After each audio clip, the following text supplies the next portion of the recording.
Pensando Bíblicamente, junto al pastor Juan Manuel Vaz. Señor amado, te damos gracias por tu palabra, por las santas escrituras, Señor, que tú revelaste, Señor, para que pudiéramos conocerte y saber más de ti, Señor, saber quién eres, conocer tus atributos, conocer también el plan, Señor, de redención que tenías para tu creación, conocer también tu voluntad, Señor, para nuestra vida.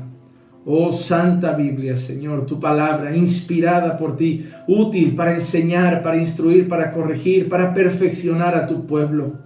Oh Señor, tu palabra nos juzga, tu palabra, Señor, nos exhorta, nos corrige, nos moldea, nos transforma. Es poderosa, es espíritu y es vida.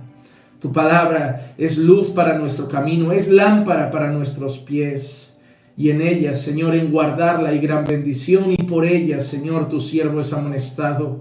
Hace sabio, Señor, al sencillo, alegra el alma, consuela al afligido, fortalece al débil, nos marca la senda y el camino por la que debemos andar. Oh Señor, tu palabra es infalible, tu palabra es suficiente, tu palabra, Señor, es inerrante, perfecta, sin errores, y poderosa, autoritativa, nuestra única regla de fe, conducta, Señor, suficiente para conocerte a ti, para una vida piadosa. Oh Señor, amamos tu palabra, amamos tu palabra. Es el mayor tesoro que tenemos entre nuestras manos, tu pueblo, tus hijos. Nuestro mayor tesoro es tu palabra, tu revelación, Señor. Y en medio, Señor, del tiempo en el que vivimos, con tantas herejías, con tantas mentiras, con tantas nuevas revelaciones, tu palabra, Señor, es la única fuente segura. Es la única fuente segura. En medio donde hay tantas personas engañando, diciendo así dice el Señor, y hablando de sus propios corazones, sueños y visiones, tu palabra, Señor, tu palabra es segura. Y sabemos que en ella no hay error y que confiar en ella es lo mejor que podemos hacer. Y venimos hoy ante tu palabra. Queremos que hables a nuestros corazones. Queremos que hables a nuestras vidas. A través de esta carta a la iglesia de Pérgamo, Señor, que también hables a la iglesia de hoy, a tu iglesia. Que la palabra, Señor, que diste a la iglesia de Pérgamo pueda ser útil para nosotros, como han sido los dos mensajes anteriores. Pero que lo que aprendamos hoy no sirva solo para alimentar nuestro intelecto, sino para vivir, para nuestra vida contigo. Que tu palabra, Señor, se haga viva en nosotros, que a través de tu Espíritu Santo la podemos manifestar y poner por obra. Te lo pido, Señor, en el nombre de Jesús. Háblanos hoy, Señor. Habla a tu iglesia. Úsame, Señor, como un canal de bendición para mis hermanos. Úsame como un canal de bendición para todos aquellos que ahora están conectados y aquellos que se conectarán después, Señor. Pero que pueda ser un instrumento en tus manos para edificación de todos aquellos que vean este mensaje. Y te lo pido en el nombre de Jesús. Amén, amén y amén. Vamos entonces, hermanos, hoy a entrar en la carta a Pérgamo. Carta a Pérgamo. Nos encontramos ya en nuestro tercer mensaje. Estoy muy contento. Estamos avanzando en gran manera. Es nuestro tercer mensaje y estoy seguro que el Señor va a hablar mucho en nuestras vidas y va a ser tremendamente edificante. Así que vamos, hermanos, a leer Apocalipsis capítulo 2, versículos 12 al 17. Y vamos a ver los tesoros que el Señor tiene hoy para nosotros. Sé que es una carta que refleja mucho la condición de la iglesia de hoy en algunos aspectos. Tiene un poco de cosas en común lo que vamos a tocar hoy con cosas que se comentaron ayer en la carta de Esmirna. Pero hermano, es maravilloso el texto que vamos a estar leyendo. Apocalipsis capítulo 2, versículo 12 al 17, y dice así la palabra del Señor. Y escribe al ángel de la iglesia en Pérgamo, el que tiene la espada aguda de dos filos, dice esto: yo sé dónde moras, donde está el trono de Satanás. Guardas fielmente mi nombre y no has negado mi fe, aún en los días de Antipas, mi testigo, mi siervo fiel, que fue muerto entre vosotros, donde mora Satanás. Pero tengo unas pocas cosas contra ti, porque tienes ahí a los que mantienen la doctrina de Balaam, que enseñaba a Balac a poner tropiezo ante los hijos de Israel, a comer cosas sacrificadas a los ídolos y a cometer actos de inmoralidad. Así, tú también tienes algunos que de la misma manera mantienen la doctrina de los nicolaitas. Por tanto, arrepiéntete. Si no, vendré a ti pronto y pelearé contra ellos con la espada de mi boca. El que tiene oído, oiga lo que el Espíritu dice a las iglesias.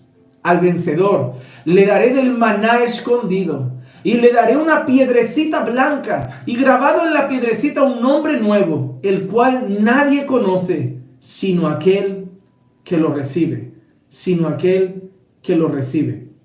Hermanos, nosotros hoy llegamos a nuestra tercera carta.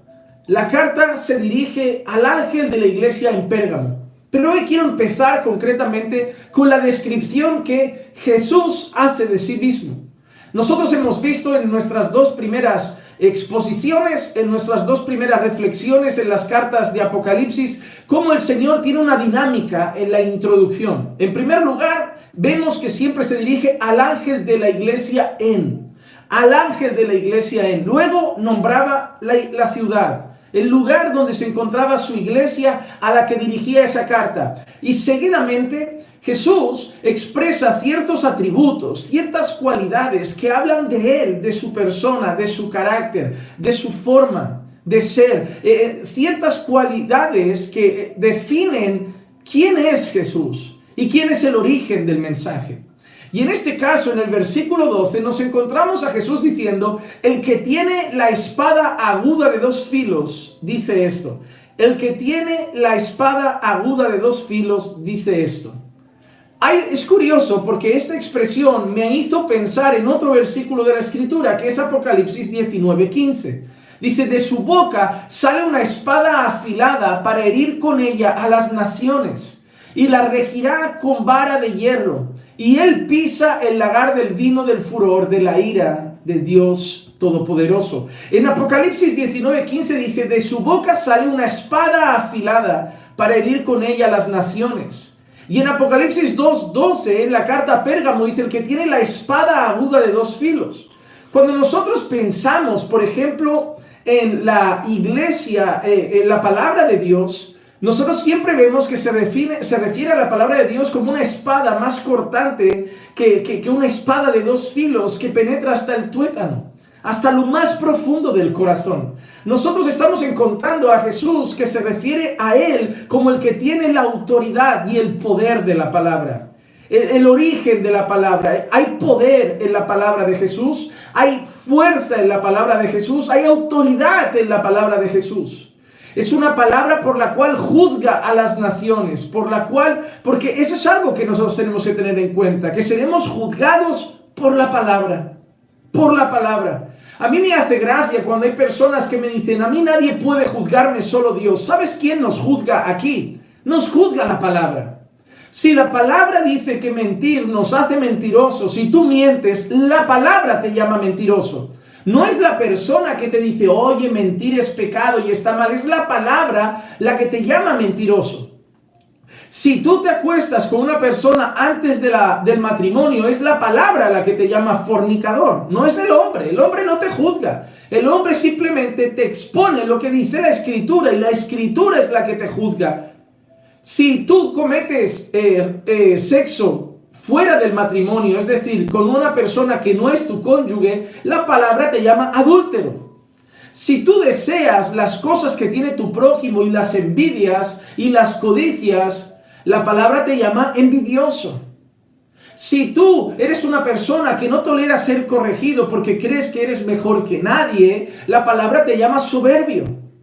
Si tú eres una persona que no acepta que nadie le diga nada porque tienes que ser intocable y nadie te puede corregir, la palabra te llama orgulloso. Entonces debemos tener en cuenta que muchas veces le decimos a las personas: no me juzgues, no me juzgues, no me juzgues. Pero la realidad es que cuando nosotros leemos las Escrituras nos dicen: juzgad con justo juicio. Juzgad con justo juicio. Y la expresión juzgad con justo juicio no significa juzgad cada uno según su juicio, sino juzgad conforme a la palabra de Dios. Entonces, cuando nosotros juzgamos conforme a la palabra de Dios, estamos emitiendo un juicio con justo juicio. Cuando nosotros llamamos las cosas por el nombre que la palabra de Dios las llama, cuando nosotros decimos las cosas que la palabra de Dios dice, Hacemos las cosas que la palabra de Dios hace. Llamamos blanco a lo que la palabra de Dios llama blanco y negro a lo que la palabra de Dios llama negro. Llamamos santo a lo que la palabra de Dios llama santo y profano a lo que la palabra de Dios llama profano. Llamamos justo a lo que la palabra de Dios llama justo y llamamos también pecado a lo que la palabra de Dios llama pecado. Pero al final somos juzgados por la palabra. Por la palabra. Y es Jesús quien tiene la palabra, porque Jesús es en sí la palabra, cuando Él mismo dice, y el verbo se hizo carne. Jesús es la propia palabra, y esa palabra tiene autoridad. Es la palabra por la cual fueron creados todas las cosas. Es la palabra que dijo, haya luz. Ahí hay poder, en la palabra que sale de la boca de Dios. En la palabra que sale de la boca de Jesús está el poder, está la espada cortante de 2 filos que penetra hasta lo más profundo del corazón. No en las palabras del hombre, en las palabras de Jesús. Jesús les está diciendo que Él tiene palabras autoritativas, que Él tiene el poder, la autoridad de la palabra que hay en su boca. Y mire que sigue diciendo en el versículo 13. Recordemos que se dirige al ángel de la iglesia, refiriéndonos a ¿quién? Al anciano o ancianos principales de la iglesia, y en este caso se refiere a Pérgamo, Y yo quiero leer el versículo 13, porque el versículo 13 nos da un detalle de Pérgamo, muy importante. Mira qué dice de esto, y no querría leer eso de mi ciudad. Yo sé dónde moras. Le está hablando a la iglesia en Pérgamo y le dice, yo sé dónde moras, yo sé dónde estás, yo sé dónde estás ubicada, yo sé dónde estás situada. Y le dice, ¿dónde está el trono de Satanás? ¡Wow, hermano! ¡Qué frase más peligrosa! Como diríamos algunos en España, ¡qué frase más chunga! De verdad, ¿dónde está el trono de Satanás? ¿Te gustaría tener ahí tu congregación? ¿Te gustaría tener ahí tu iglesia local?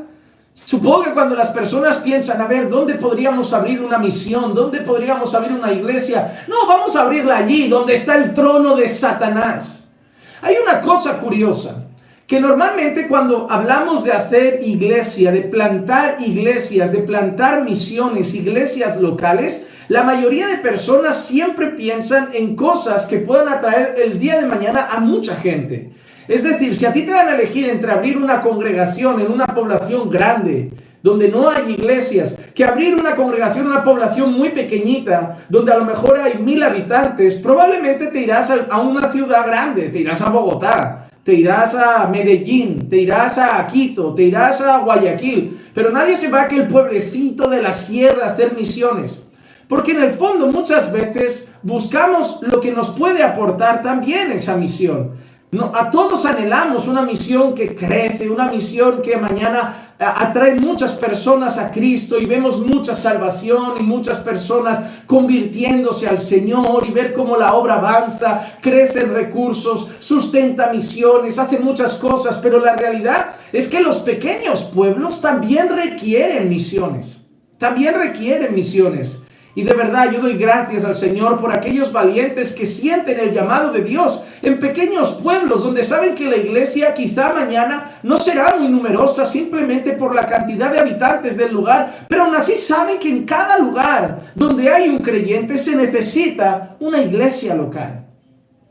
Del mismo modo, normalmente cuando uno piensa en hacer misiones o algo, la mayoría de personas se quieren ir. A mí me hace gracia. A veces llegan aquí misioneros a Europa, a ciudades donde ya hay buenas iglesias y están allí. Y ves que normalmente se acaban enredando en quehaceres de la vida, el trabajo, ganando buen dinero y se acaban apartando del foco principal de su misión. Pero pocos son los valientes que dicen, ¿saben qué? Me voy a ir de misiones a Corea del Norte.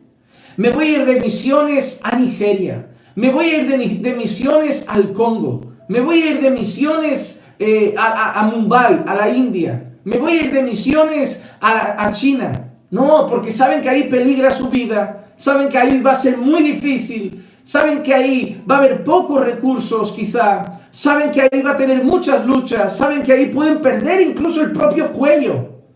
Pero hermano, repito, doy gracias a Dios por los valientes y oro por los valientes que van a plantar iglesias donde reina las tinieblas, donde el cristianismo es perseguido y donde ser creyente te puede costar verdaderamente tu propia sangre. Y Pérgamo se encontraba en un lugar así.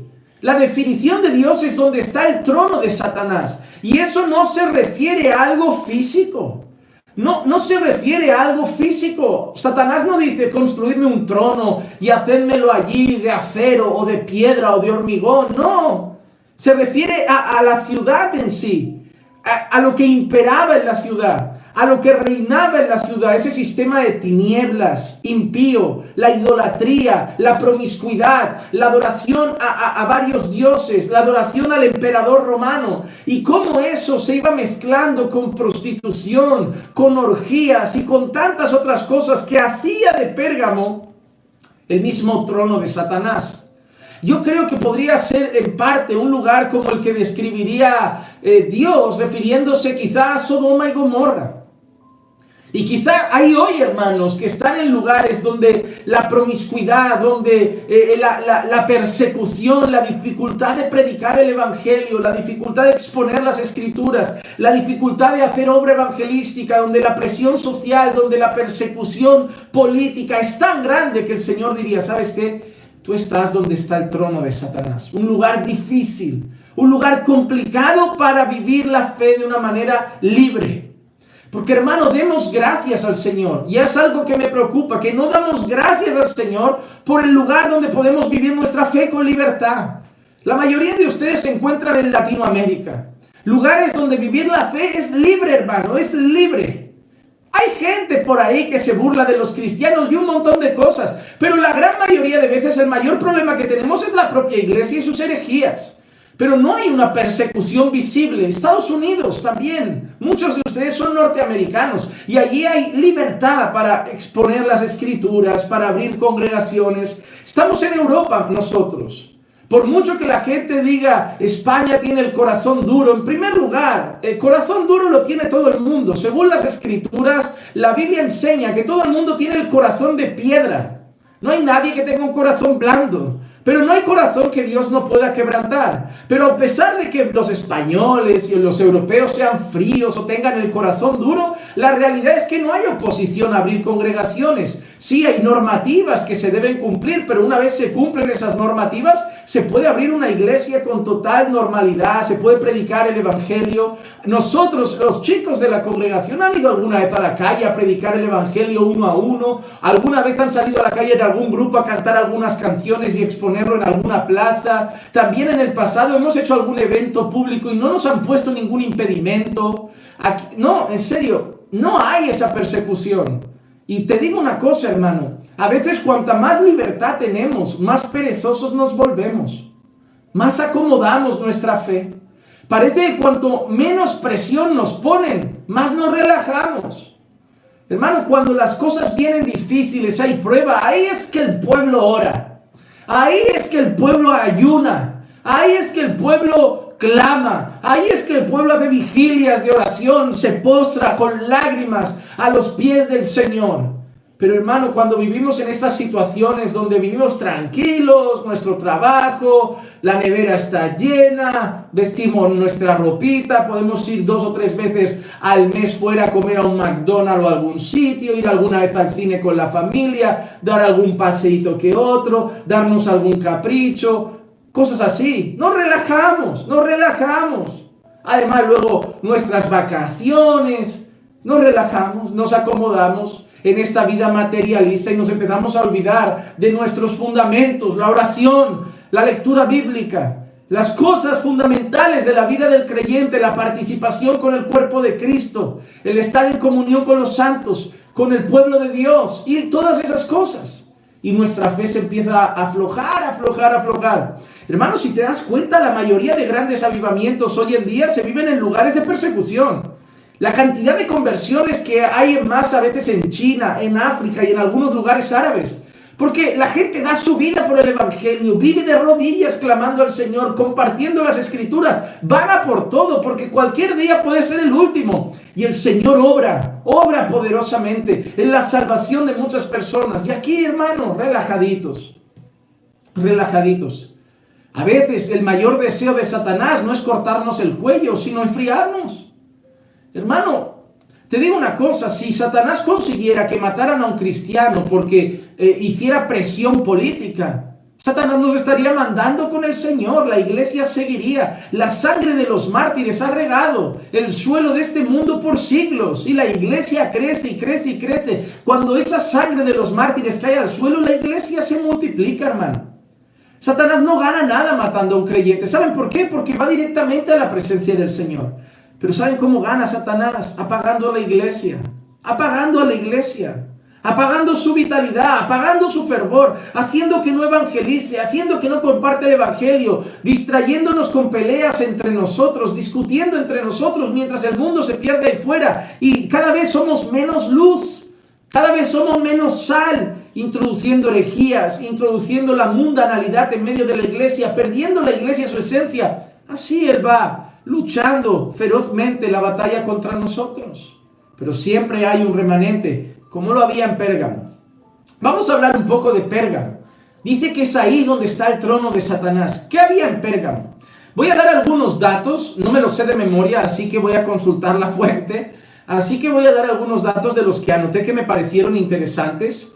Miren, según el historiador Plinio, fue la ciudad más famosa de Asia. Dicen que comenzó a destacarse justo después de la muerte de Alejandro Magno, aproximadamente en el 323 a.C. Y fue la capital de Asia durante aproximadamente 400 años. Dice que también fue capital del reino Seleucida hasta el 133 a.C., un imperio helenístico. Atalus III, rey Seleucida, fue el último rey de Pérgamo y pasó el reino a Roma en su testamento, convirtiéndose así Pérgamo en la capital de la provincia romana de Asia. Pero hay una cosa mucho más curiosa que estos datos históricos de los reyes de Pérgamo. Lo que es más curioso es el nombre. Cuando usted escucha Pérgamo, posiblemente le venga a la palabra una palabra que sí conocemos la mayoría, que es pergamino. Pergamino. Y de ahí viene una y la otra palabra, pergamino. Cuando nosotros escuchamos Pérgamo, pensamos en pergamino. ¿Y por qué lo llamaron así? Pérgamo tenía la segunda biblioteca más grande de todo el mundo. Después de la biblioteca de Alejandría, Pérgamo tenía la segunda biblioteca más grande del mundo, con aproximadamente 200,000 pergaminos. Pérgamo se jactaba de su cultura, de su sabiduría, de su conocimiento. Era como la madre y fuente cultural de Asia en aquel instante. Más de 200 pergaminos, hermano. ¡Qué cantidad! ¡Qué biblioteca! Solo la biblioteca de Alejandría la superaba. Y por eso Pérgamo se empezó a jactar de su cultura, de su elocuencia, de su conocimiento. Y allí en Pérgamo residían muchos filósofos, pensadores, gente intelectual de aquel instante, de aquel momento histórico. Pero no solo eso, sino que Pérgamo también ejercía la idolatría en gran manera. Al venir mucha gente intelectual, mucho filósofo y mucho pensador, como siempre era de costumbre en aquel tiempo, cada uno llegaba con su deidad y con su divinidad. Pérgamo también era curioso por rendir culto, por ejemplo, en el tema de la sanidad a la propia serpiente. Ustedes sabían, y seguro que lo habrán visto, aquí a lo mejor en España es común, no sé en sus países, cuando usted va a la farmacia y ve el símbolo de las farmacias donde venden medicamentos, donde se venden así esos productos químicos para curarnos teóricamente, pues siempre verán en el logotipo o en la imagen una serpiente ahí. Porque siempre han considerado la serpiente la fuente de la medicina y la sabiduría. Allí en Pérgamo se adoraba a la misma serpiente en busca de la sabiduría y la medicina. Muchos médicos y personas rendían culto a la serpiente. Rendían culto a la propia serpiente que relacionaban con la medicina y la sabiduría. Sin embargo, los creyentes sabemos que desde tiempos históricos la serpiente ha estado relacionada con el enemigo número uno de Dios y de nuestras almas. Y prefiero decir solo de nuestras almas porque Dios realmente no tiene enemigo que le llegue ni a la suela del zapato, por decirlo de una manera así metafórica. Pérgamo también no solo adoraba a deidades griegas, Pérgamo no solo adoraba a la misma serpiente en honor a la medicina y la sabiduría, sino que Pérgamo también adoraba al emperador. Se le encendía incienso en las casas. se le adoraba y se le trataba como un Dios, se le llamaba Señor y se le rendía culto. Entonces todo eso entre las deidades griegas, entre el culto al emperador, daba lugar también a fiestas que daban lugares a orgías, a inmoralidad, a borrachera. Entonces nos encontramos con una cultura que se jacta de ser inteligente, que se jacta de ser la más sabia, pero llena de promiscuidad, llena de idolatría y persecución feroz contra los creyentes que no se postraban ante todo eso. Y el Señor define todo eso como el trono de Satanás, como el trono de Satanás. Y cuando el Señor dice que está donde el trono de Satanás, mira que dice: guardas fielmente mi nombre y no has negado mi fe. En medio del trono de Satanás, guardas mi nombre. En medio del trono de Satanás, guardas mi fe. No has negado mi fe. Hermano, te digo una cosa, no hay excusa. No hay excusa para no ser fiel al Señor. Hay gente que dice: ay, es que en la universidad es difícil ser cristiano. Ay, es que en el instituto es difícil ser cristiano. Ay, es que en mi trabajo es difícil ser cristiano. No hay excusa para negar al Señor. No hay excusa para no guardar fielmente el nombre del Señor. No hay excusa para negar el Evangelio. Pérgamo se situaba donde estaba el trono de Satanás. Una ciudad llena de idolatría, una ciudad llena de promiscuidad, una ciudad donde habían entrado herejías, falsos profetas y maestros habían llegado a Pérgamo también a seducir a los creyentes con falsas enseñanzas. Pérgamo estaba envuelta en tinieblas, Pérgamo estaba envuelta de prostitución, Pérgamo estaba envuelta de inmoralidad sexual, Pérgamo estaba envuelta de soberbia por causa de la inteligencia y sabiduría de la que se jactaban. Pérgamo incluso daba lugar al culto a la misma serpiente en nombre de la medicina y de la sabiduría. Pero en medio de todo eso había un faro de luz, Pérgamo. Un grupo de creyentes en Pérgamo que no había negado el Evangelio. Un grupo de creyentes en medio de Pérgamo que había guardado el nombre del Señor. Un grupo de creyentes que no usaban las dificultades como pretexto, sino que cuanto más tinieblas habían, más alumbraban ellos. Es en esos momentos difíciles que hay que ser luz. Porque ser luz cuando nos juntamos los creyentes no hace tanta falta y no es notorio. Ser sal entre creyentes es muy fácil. Realmente no tiene ni sentido. Pero hay que ser luz en medio de la oscuridad. Hay que ser luz en medio del mundo. Los creyentes no fuimos hechos para irnos a cavernas.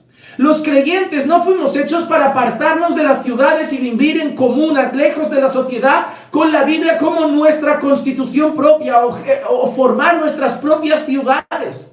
No, llegará un día que tendremos una eternidad gloriosa, donde solo el pueblo de Dios estará y reinará la justicia.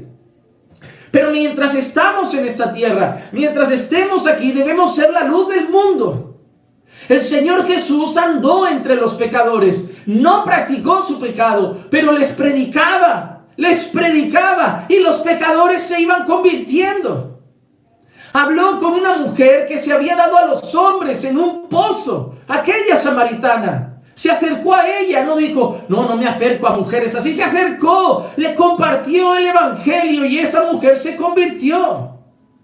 Cogió un recaudador de impuestos, odiado por los judíos, odiado incluso por muchos seguidores de Jesús, que no les haría gracia que buscara un recaudador de impuestos, pero en vez de decir: ay, yo no me junto con recaudadores de impuestos, no me junto con publicanos, no, fue hacia él y le dijo: Leví, levántate y sígueme.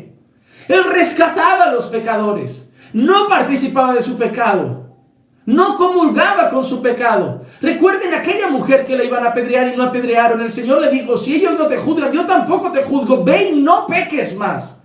El Señor no les animaba a pecar, no era como un camaleón entre ellos que fingía ser un pecador más.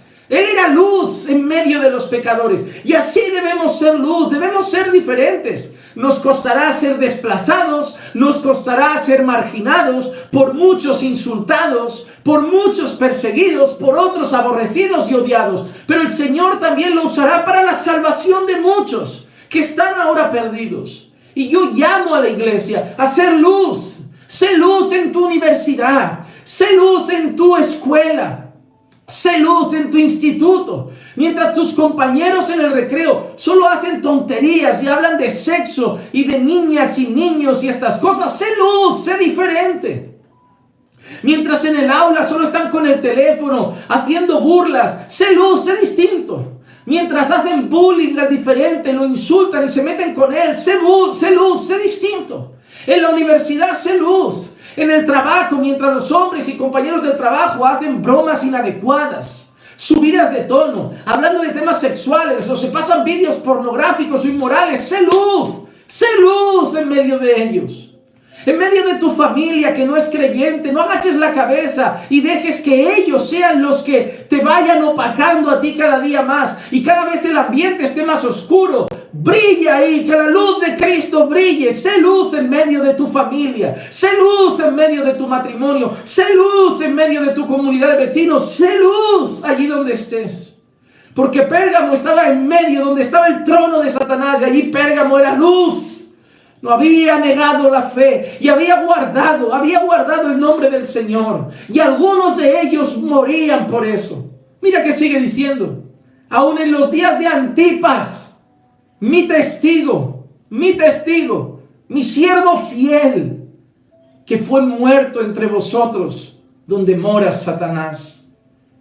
El Señor les dice, sed fieles, como lo fue Antipas, que fue fiel hasta el final. Y Antipas, ¿a quién nos recuerda? Nos recuerda a Policarpo, ¿recuerdan?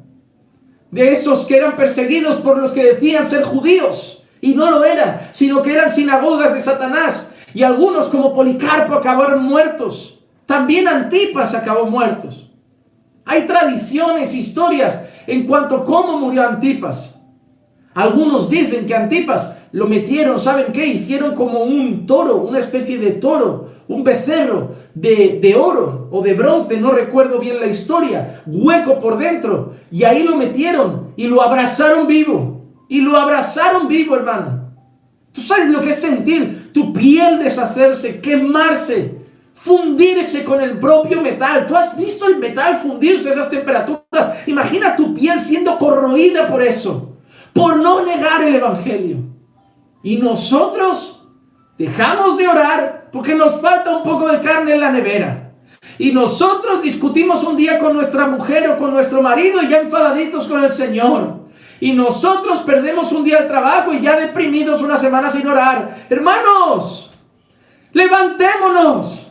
Volvamos a ser la iglesia de Cristo. Volvamos a ser el pueblo que ora. Volvamos a ser el pueblo que busca al Señor. Hermano, me duele ver lo que pasa con todo esto de la pandemia. Me duele ver la gente que muere. Dios sabe que sufro por eso. Dios sabe que sufro por eso. Oh, pero hermano, cuánta falta hacían días encerrados en casa para doblar las rodillas por la mañana y tener 3, 4, 5 horas para orar sin que el trabajo te lo impida. Tener 4 horas para estudiar las Escrituras. Tener 2, 3 horas para ver un estudio bíblico edificante en internet. Tener 2 o 3 horas para adorar al Señor. Oh, cuánta falta hacía este tiempo para hacer ayunos, para pasar una noche de vigilia en oración, sabiendo que al día siguiente uno puede descansar, pero para una búsqueda intensa del Señor.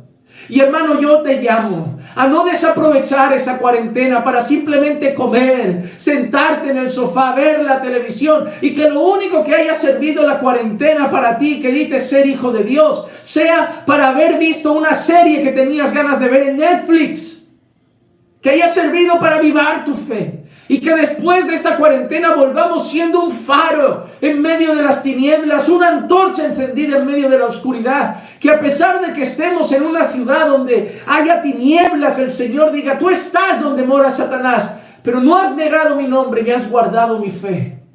Fieles hasta el final, como Antipas, El pueblo de Dios estaba dispuesto a morir por el Señor. Mira estas palabras, Hechos 21:13. Entonces Pablo respondió: ¿qué hacéis llorando y quebrantándome el corazón? Porque listo estoy, no solo a ser atado, sino también a morir en Jerusalén por el nombre del Señor. Wow, hermano, qué maravilla. ¿Recuerdan esa escena? Unas mujeres tienen una palabra para Pablo. Un hombre está ahí y le dicen a Pablo: ¿de quién es este cinto? La persona que sea dueña de este cinto, esa persona va a ser atado, va a sufrir allí donde va, en Jerusalén. Y era de Pablo.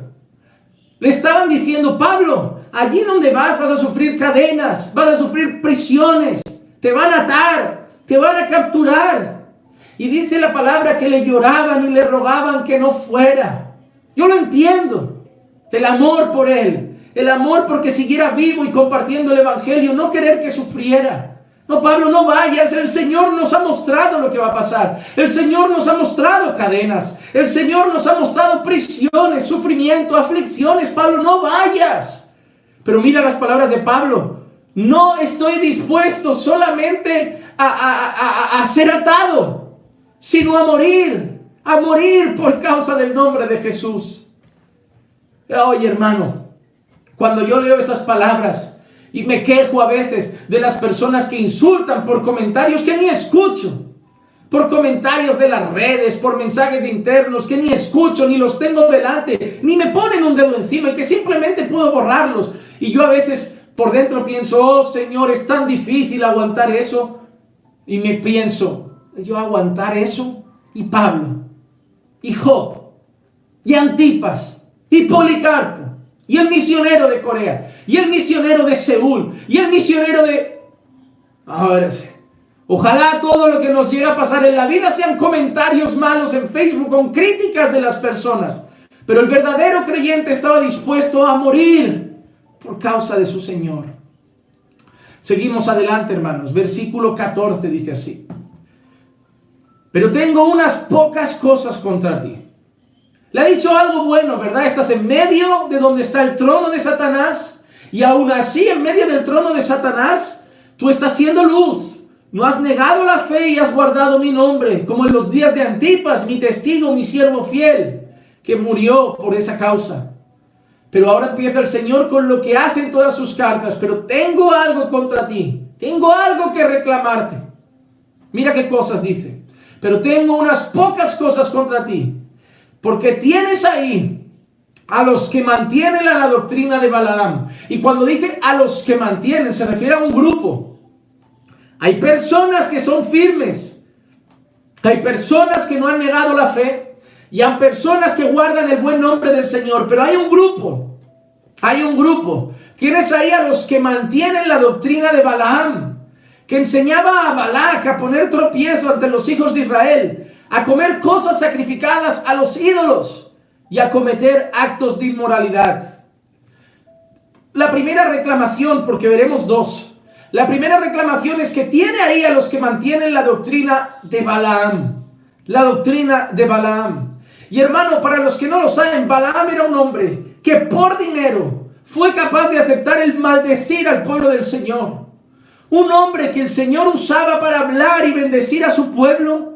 Un hombre que fue movido por el dinero para maldecir al pueblo del Señor, para lanzar una palabra de maldición contra el pueblo de Dios, que como muchos recordarán, el Señor no le permitió hacerlo.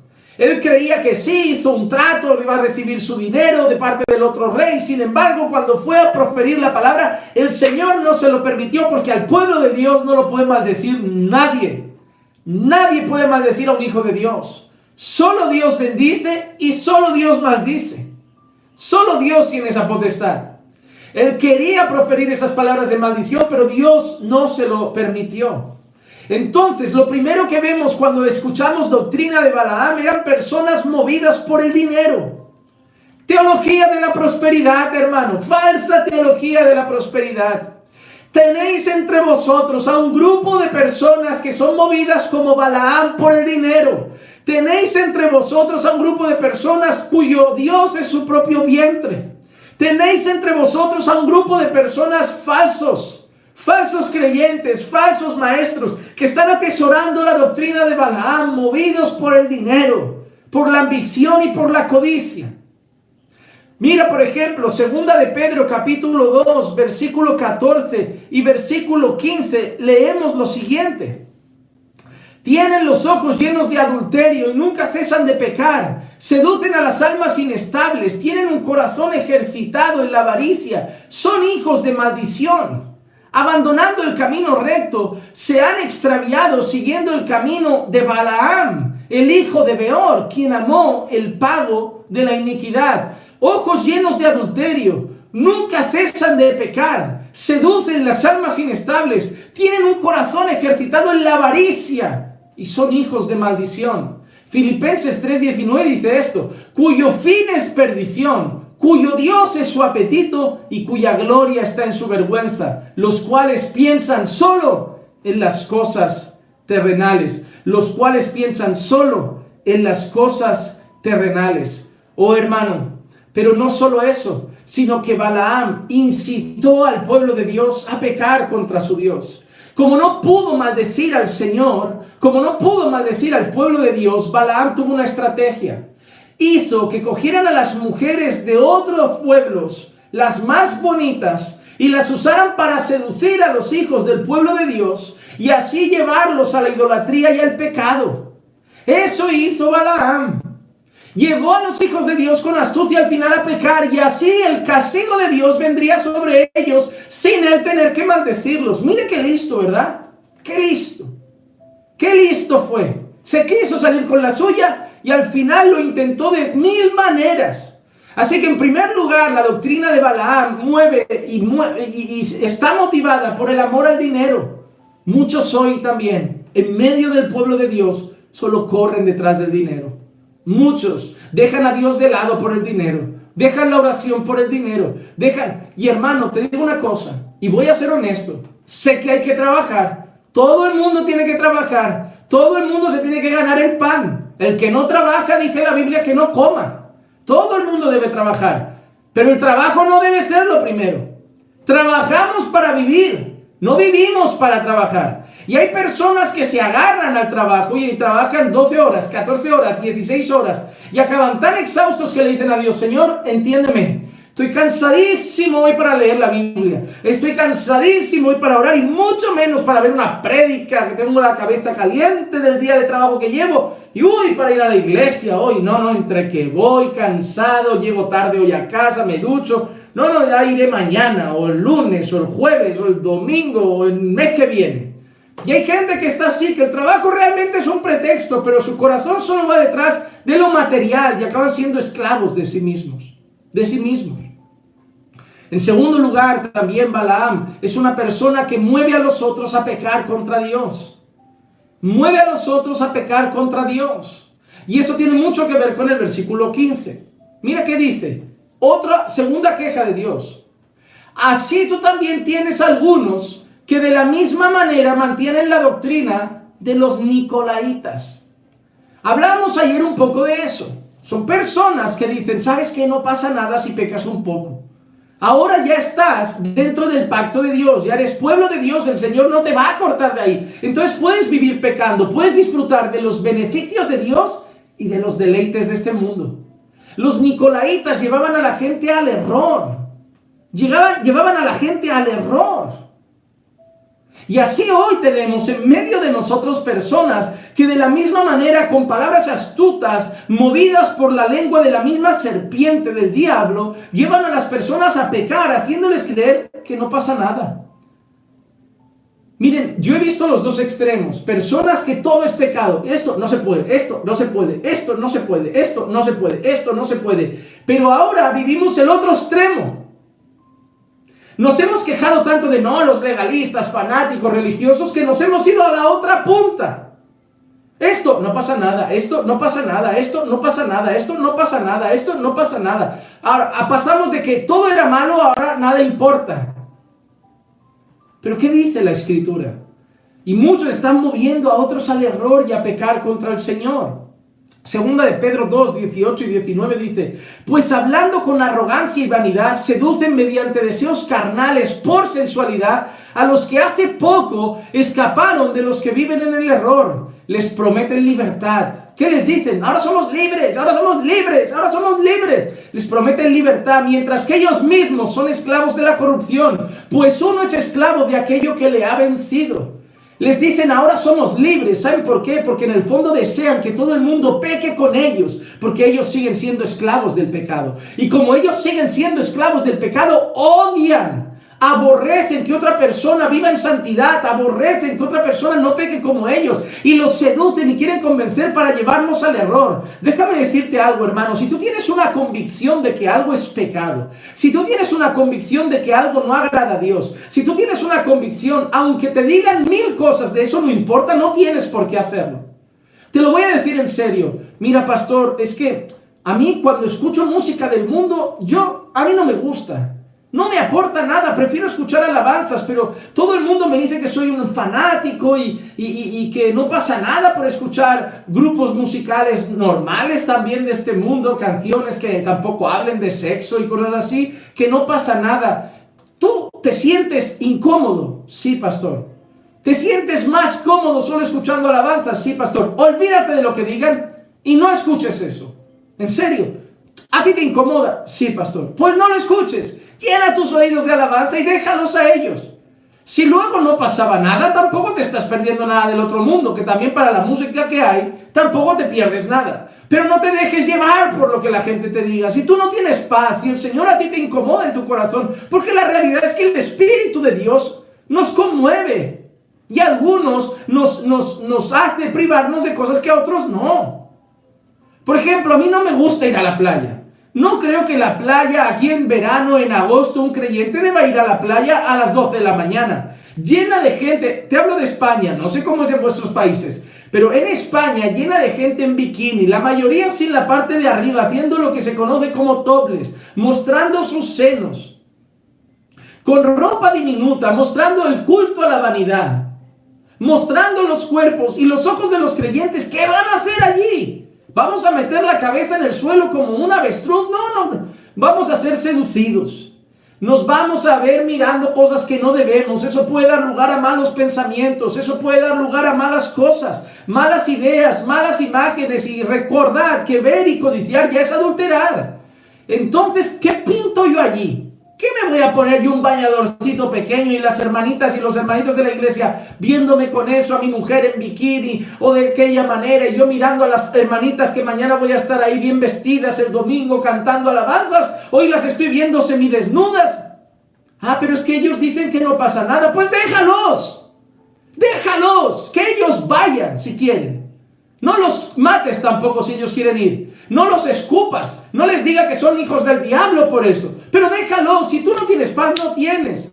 Pastor, es que miren, yo cuando veo a esta gente bailando bachata, merengue, salsa, a mí eso, pastor, me incomoda. Son bailes sensuales. Se hicieron para la carne. Eso no glorifica al Señor.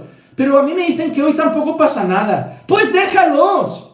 Pastor, ¿sabes qué? A mí esto de los hombres con pendientes, con piercing, no lo veo. Pues no lo hagas. Ya, pero es que dicen, es que deja lo que digan. Deja lo que digan.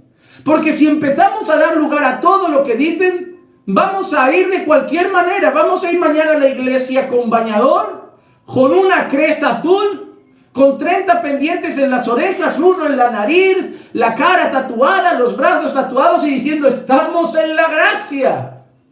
Déjalo. En ningún momento he dicho que es pecado y que no es pecado, pero lo que sí te voy a decir es una cosa: si a ti algo en el corazón te dice, hijo, no lo hagas, te lo diga quien te lo diga. Hasta si tu pastor te dice, no pasa nada, pero a ti te incomoda, deja que tu pastor lo haga, pero tú no lo hagas. Si el Señor a ti te quiere privar de cosas, no te estás perdiendo nada absolutamente. Guárdate para el Señor. Pero ten tu conciencia en paz. No hay nada peor que hacer algo y que la conciencia te diga, estás ofendiendo al Señor. Y solo haberlo hecho, porque los otros te lo dijeron. No te dejes llevar por eso. Porque eso es lo que hacían los nicolaitas. Seducían a la gente con esa frase de, no pasa nada. El Señor te va a entender. Judas 1:4, pues algunos hombres se han infiltrado encubiertamente, los cuales desde hace mucho estaban marcados para esta condenación, impíos. Y mira esta frase, que convierten la gracia de nuestro Dios en libertinaje y niegan a nuestro único y soberano Señor Jesucristo. Y niegan a nuestro único y soberano Señor Jesucristo.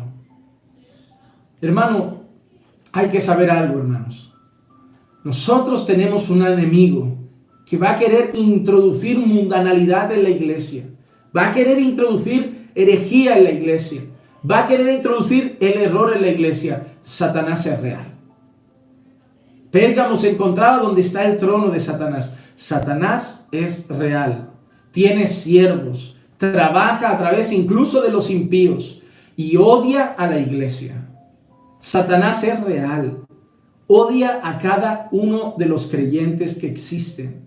Odia a cada persona que se ha convertido y al que el Señor le ha dado salvación. Odia a la iglesia a la que el Señor ama tanto que entregó a su Hijo a morir por sus pecados. Nos odia. Y va a hacer lo posible para que tengamos una vida miserable. Anda como león rugiente buscando a quien devorar. Y no podemos decir que no existe. La expresión que usa el Señor donde está el trono de Satanás no es literal, no tiene un trono, pero Satanás no aparece en esa expresión por casualidad, él es real. Mira, Jesús lo llamó el príncipe de este mundo. Juan 16:11, y de juicio, hablando del Espíritu Santo, dice, convencerá al mundo de justicia, de pecado y de juicio. En Juan 16:11 dice, y de juicio, porque el príncipe de este mundo ha sido juzgado. Pablo también habla de él en Efesios 2:2.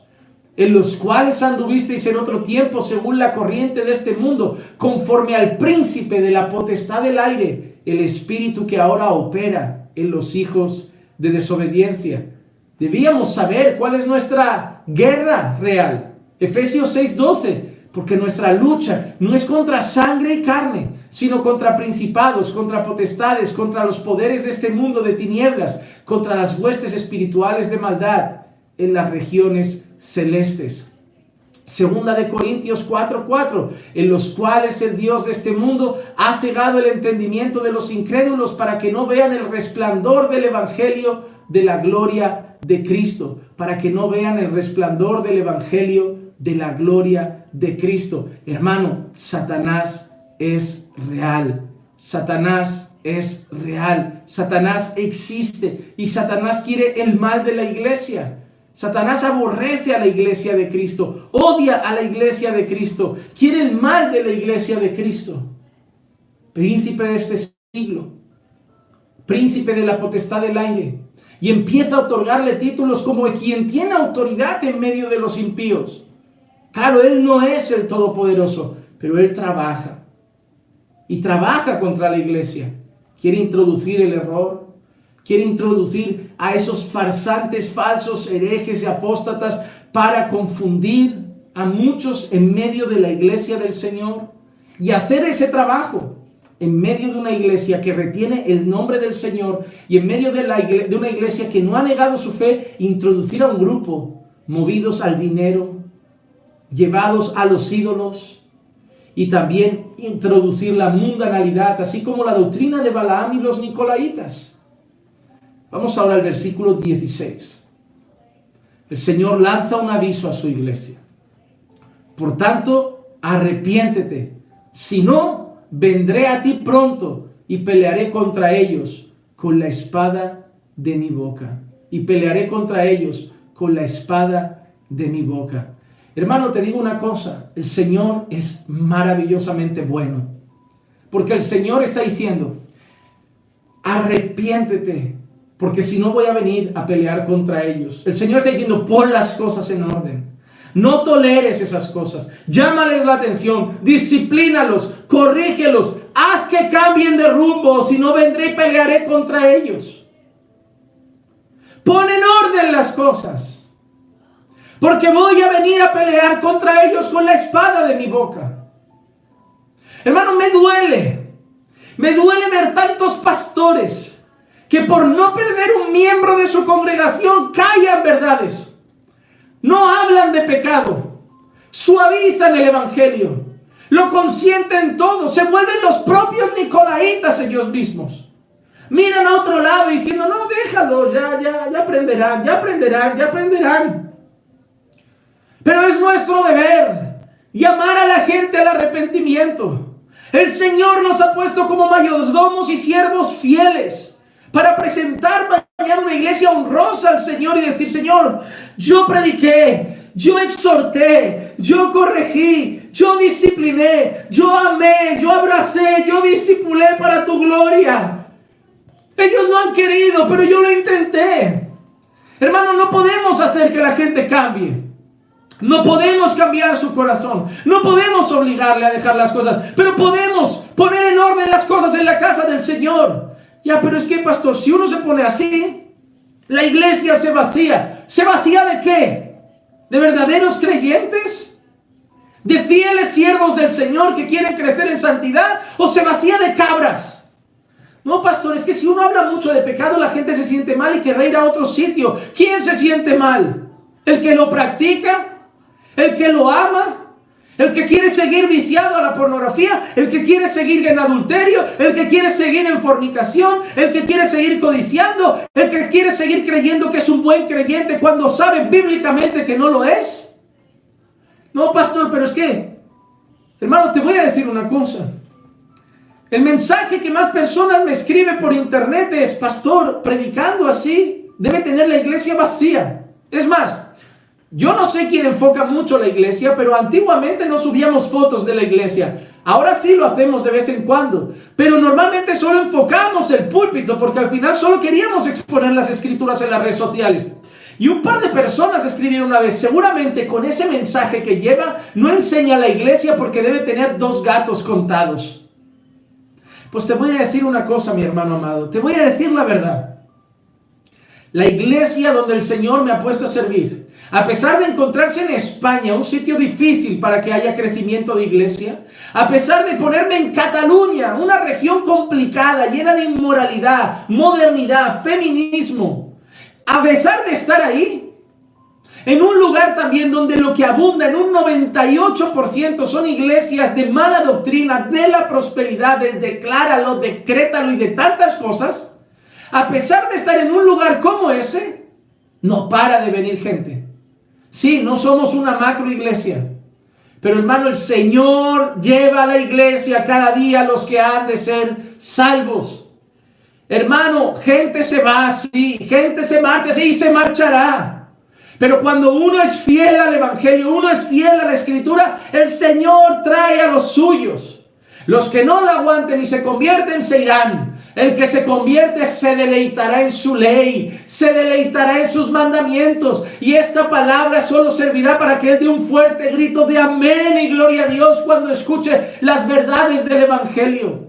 Y te digo, hermano, hay mucha gente en esas iglesias sedienta, hambrienta, desnutrida, y muchos están yendo de esas iglesias llenas de nicolaitas y de hijos de Balaam con doctrina del error. El Señor está abriendo los ojos de muchos. El Señor está despertando a muchos, y las iglesias fieles al evangelio van a experimentar un avivamiento. El Señor está abriendo los ojos de muchos a la verdad. El Señor está volviendo a su pueblo al evangelio, y de esas iglesias falsas, esas iglesias llenas de herejías, van a empezar a perder a muchas personas que van a correr a manantiales de agua viva. ¿Por qué? Porque es promesa de Dios que el Señor añadía a la iglesia los que habían de ser salvos. Sé fiel y el Señor cumple su propósito. Pero mira lo que dice el Señor. Pero si lo consientes, si los mantienes en el error de Balaam, si los mantienes en el error de los nicolaitas, vendré y pelearé contra ellos con la espada de mi boca. Los juzgaré por la palabra. El Señor no los juzgará por gusto y su deleite, con la propia palabra. La Biblia dice eso y habéis hecho eso. La Biblia dice eso y habéis hecho eso. La Biblia dice eso y habéis hecho eso. Porque quien juzga es la espada. Quien juzga es la palabra. A veces, pero otra vez, salió un hermano con el que me reuní poco después de que nos empezara a visitar. Llevaba 3 visitas en nuestra congregación. Y el hermano me dice, pastor, necesito hablar con usted y es urgente, no me siento nada bien. Y yo, bueno, quedemos, vente tal día antes del estudio bíblico y charlamos un rato. Vino, se sentó en mi despacho, estuvimos empezando a hablar y me dijo, quiero serle honesto. Y yo, dígame, con franqueza, hable. Me dijo, las 3 veces que he venido, he salido de aquí, 2 cosas han pasado. Digo, ¿qué cosas, hermano? Me dice, en primer lugar, no me sentía creyente por su culpa. Digo, ¿por mi culpa? Sí, no me sentía creyente por su culpa, por su mensaje, por su manera de predicar. Yo me miraba en sus mensajes, yo me analizaba conforme a sus predicaciones, yo me analizaba conforme a sus sermones. ¿Y sabe qué veía? Que yo no era un hijo de Dios. Y eso trajo la segunda cosa. ¿Qué cosa? Rabia, dolor, enfado. Pastor, yo salí el 3er día aquí pensando, nunca más piso este lugar. Nunca más piso este lugar. Nunca más piso un lugar que solamente dice estas cosas que me hacen sentir mal. Yo vengo a la iglesia a sentirme mejor, no a sentirme peor. Pero estaba esta tarde, el otro día salí con ese pensamiento. El último domingo salí con ese pensamiento. Y el lunes llegué a mi casa de mi trabajo y fui a orar y a buscar al Señor. Y estaba orando. Y me di cuenta de algo, pastor. Le digo, no, dígame. Dice, mi problema no era con usted. Mi odio no era con usted. Y mi enfado no era con usted. Era con la palabra. Porque cada vez que yo me analizaba mi enfado y mi odio, preguntaba, ¿pero algo de lo que ha dicho no está en la Biblia? ¿Algo de lo que ha pronunciado no está en la Escritura? ¿Algo de lo que ha llamado pecado la Biblia no lo llama pecado? Y el hermano empezó a romper el llanto, hermanos. Empezó a llorar y a decir, pastor, mi problema está con Dios. No, yo lo abracé. No, fue una de las experiencias más bonitas que he tenido ahí. Yo abracé a aquel hermano que reconocía que no era hermano, pero en aquel momento hubo conversión, se lo digo en serio, hubo conversión. El corazón se rompió y en aquel momento ese hombre reconoció que estaba mal con Dios, que era practicante del pecado y que su única esperanza era Cristo. Ese hombre había vivido una vida religiosa por más de 17 años, si no recuerdo mal, por más de 17 años, una vida solamente religiosa, aparentando una cosa los domingos y en la iglesia, siendo otra en la intimidad. Y le daba rabia porque era como si la palabra lo desnudara y era como si alguien me hubiera contado, según él, como si alguien me hubiera contado lo que él hacía cuando estaba solo. Y nadie me lo dijo, yo no diré, no, el Señor me dijo, yo además predico expositivamente, no es que yo buscara un mensaje para ese día. Pero hermano, cuando la palabra es expuesta, el Señor rompe los corazones. Yo lo confieso, yo era una persona muy religiosa. 1er año, 2.º año de la fe, muy religiosa. Yo cumplía el protocolo. Ahí se dice amén, amén, aleluya, aleluya. Me tengo que vestir así, me visto. Camisa, ¿cómo la quieres, pastor? Así, me la pongo. Los zapatos, negros, me los pongo. Me peino así, vale. ¿No te gusta el pelo? Más corto, me lo corto más. Y yo lo cumplía. Me acuerdo que se metía la gente en mi coche, tenía los CDs de alabanza. Se salía la gente en mi coche, tenía otro CD puesto. Con otra música que, bueno, mis gustos musicales no eran muy bonitos, la verdad. Y recuerdo que a veces estaba delante de las personas y cuando sabía que iba a pasar un largo tiempo me volvía a fumar algún cigarrito. Es decir, yo aparentaba ser lo que no era. Pero oraba, hermano, tenía unas oraciones bonitas, parecía un poeta orando. Era muy hipócrita. Llegué a predicar así, llegué a llevar jóvenes así, líder en la iglesia, siendo un hipócrita.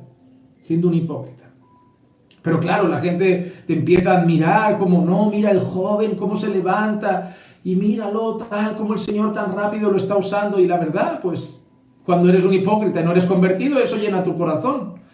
Y lo anhelas, y lo amas, y te gusta.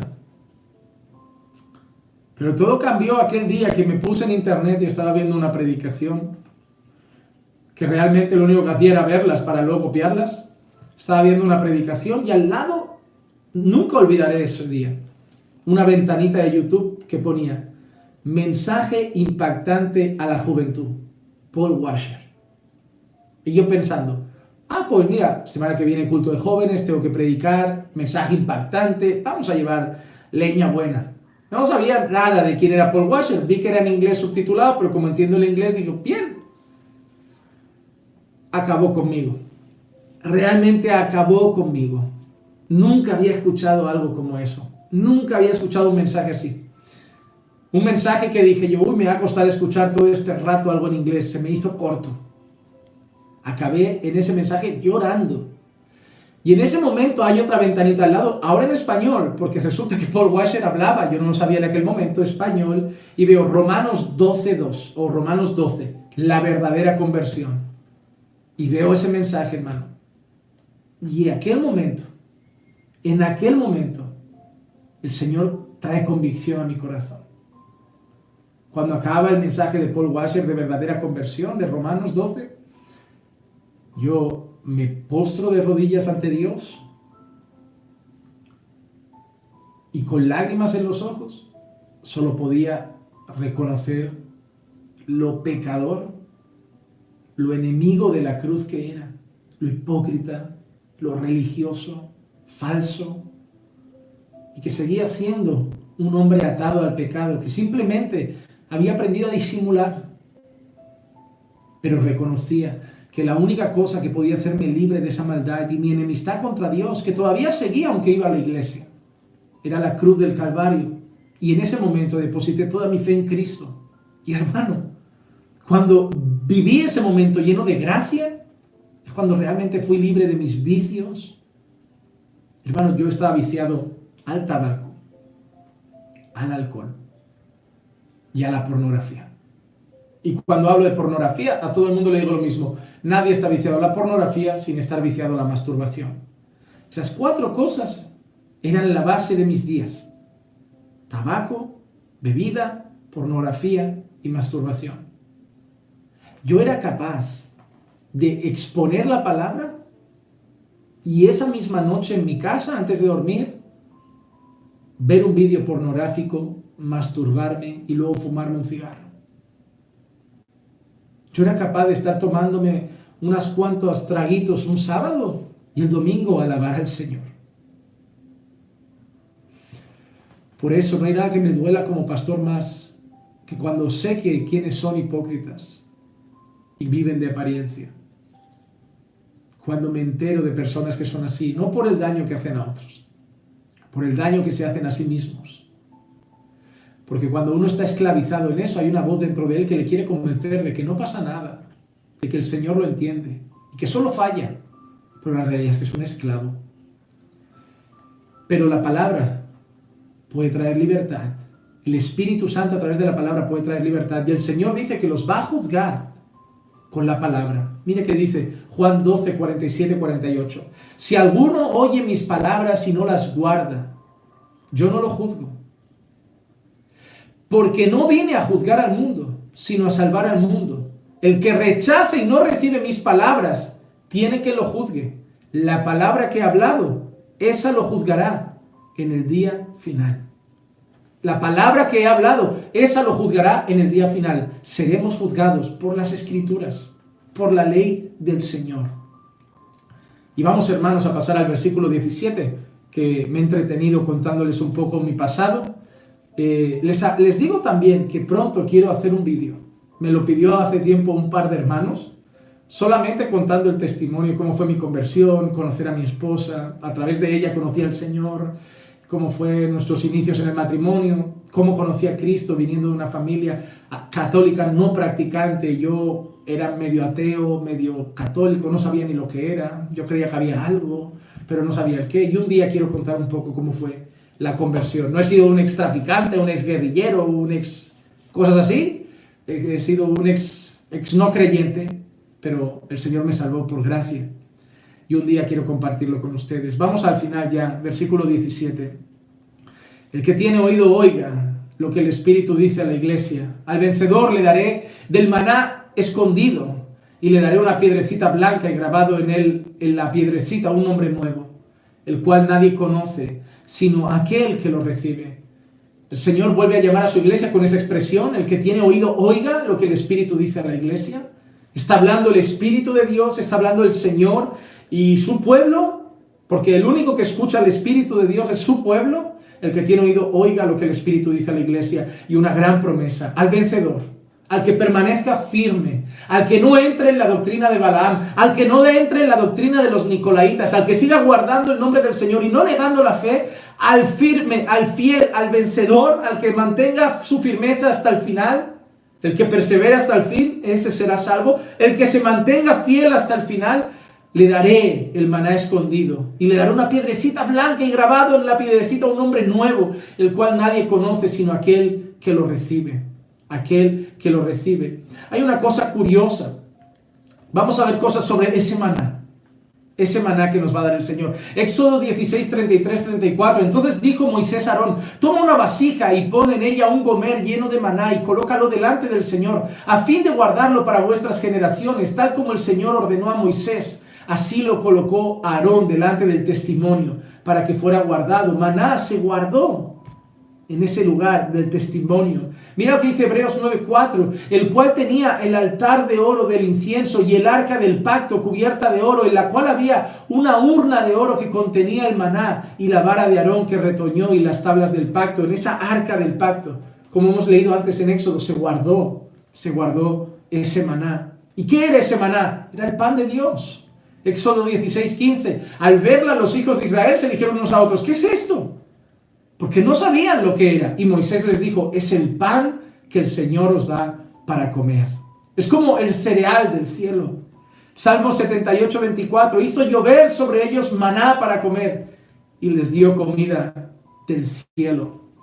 Pero nosotros sabemos que ese maná que nosotros tenemos, ese maná que espera a los hijos de Dios que son fieles, ese maná que espera a los que se mantengan fieles hasta el final, ese maná es Cristo.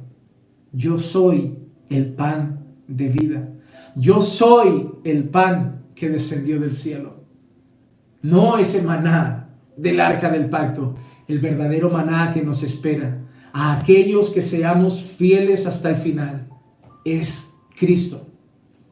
Hermano, resumo rápido lo que quiero decirte hoy. Número 1, no importa dónde estamos, aunque esté el trono de Satanás, podemos ser fieles al Señor.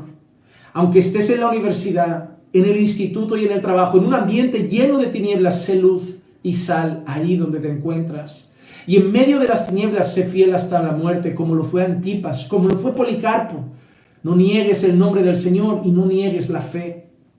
Por otro lado, iglesia, no te juntes, rechaza de medio de ti a los que tienen la doctrina de Balaam, que llevan a unos a comer lo sacrificado a los ídolos, los que son movidos por el dinero. Rechaza el falso evangelio de la prosperidad y rechaza la doctrina de los Nicolaitas. No hagas caso de aquellos que quieren modernizar y mundanizar, mejor dicho, porque modernizar no tiene nada de malo con unos límites, pero que quieren mundanizar la iglesia, que el pecado no importa y que han hecho de la gracia de Dios libertinaje.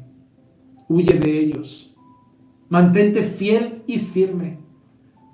Arrepiéntete si has pecado y mantente fiel hasta el final, porque Cristo nos espera.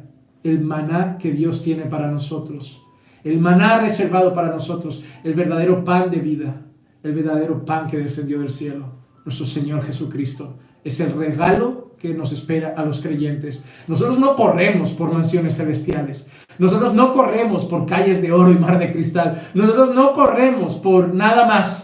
Nosotros nos corremos porque buscamos una cosa en concreto. Corremos porque buscamos a Cristo. Hermano, ¿cuál es el mayor tesoro que nos espera en la eternidad? Al menos para mí es estar con Cristo para siempre. Estar con Cristo para siempre. Vamos a orar y dar gracias al Señor. Padre, te damos gracias por tu amor y misericordia. Gracias, Señor, por la palabra, Señor, que traes hoy a nuestra vida y a nuestro corazón. Gracias por ese tercer mensaje de las iglesias de Apocalipsis. Gracias porque nos hace bien, Señor. Nos ayuda a gran manera, Señor. Te pido, Señor, que nos permitas y nos concedas ser fieles hasta el final, aun estando en medio de donde está el trono de Satanás, no negar tu nombre y no negar la fe, Padre, ayúdanos a tener discernimiento para rechazar la doctrina de Balaam y de los Nicolaitas, rechazar todo lo que sea movido por el dinero y que traiga mundanalidad a tu pueblo. Y si hemos fallado, Señor, llévanos a un verdadero arrepentimiento y ayúdanos a estar firmes para que el día que venga, Señor, nos esté esperando tan solo una cosa, el maná escondido para nosotros, Cristo, el pan del cielo, el pan de vida. Gracias, Padre, por habernos amado aun siendo viles pecadores. Ayúdanos y guárdanos siempre, te lo pido, en el nombre de Jesús. Amén, amén. Pensando bíblicamente, junto al pastor Juan Manuel Vaz.